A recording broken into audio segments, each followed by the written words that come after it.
Okay, so you are on S105. This is lesson 18. And we are going to be extending our learning on how to solve different types of equations. And so today I want you to look at equations that are going to have a denominator in it. And I don't want you to freak out because that means that we're going to be dealing with equations that deal with fractions. But I'm going to show you some strategies that you can use to make it a little bit easier. So what I want you to do is watch the video and then complete the problems that I tell you at the end of the video on a piece of loose leaf and in your book. So go ahead and turn to page S106, which is the next page. And you're going to see example exercises 1-2. And they're going to show different types of polynomials and expressions in different sets of scenarios. And so I'm going to jump you right to the type of equations you're going to be solving because we've already kind of tackled some of those equations in the past. And so the setup is not as necessary. So I want you to go down and start at example 1. So consider the following equation. Look what we have. We've got two fractions with an equal sign. Now, these are not your typical fractions because they have variables and expressions in it, but the strategies that we use are exactly the same. For instance, I noticed that equal sign. That reminds me of something that may look like this. You know what that looks like, right? Cross product. You may have heard it as the butterfly method, but we're not going to call it that.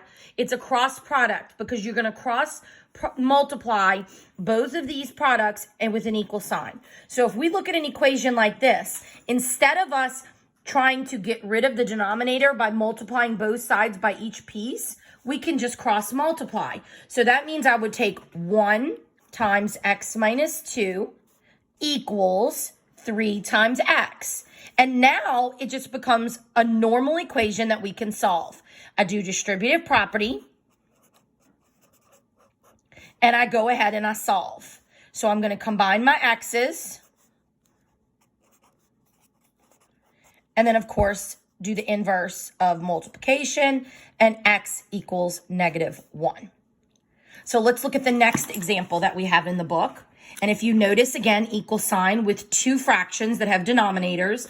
Again, I can do that butterfly method / cross product / cross multiplication, whatever you've learned it as. And so I'm going to take x plus 3 times x minus 2 equals 5x minus 2. Notice I'm using parentheses to withhold my multiplication. And when I do that, I notice something that looks familiar. You should recognize this as two binomials being multiplied together, and that is where we learn to FOIL, box method, distributive property, whichever one you feel comfortable with.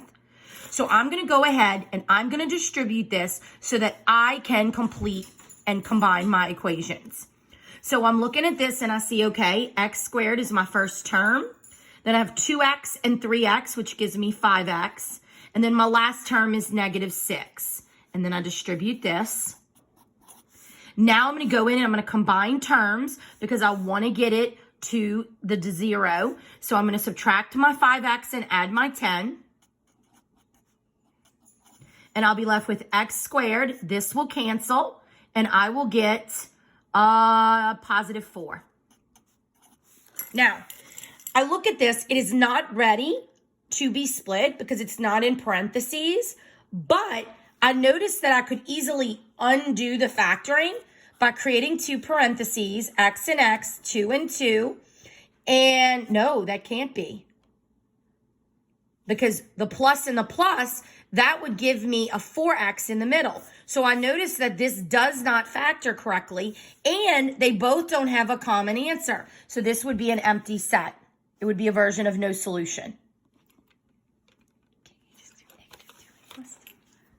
No? Okay, so Julie's videotaping me. I know y'all watching this. No, so if I tried to do -2 and +2, I wouldn't get a +4, right? So she's bringing that up. So this would be a one that you could not do as a no solution. So now I'm looking at problems like this, and these are the ones I want you to start to practice. And you're saying to yourself, okay, Ms. Blanchard, there's only one fraction. Wrong. There's actually two because a whole number is always a fraction over 1. So then once I make it a fraction, see number 4, put it over 1. Now I can just do the cross product. 5 equals 1x, which we know in algebra, the answer is given. Okay, so I want you to do 4, 5, 6, 7, and 8 and solve those following problems. And then 9 and 10. Once you've done that, you can work on the problem set. And so the big thing for me for the problem set is for you to solve number 2. And we will go over these in class on the next day.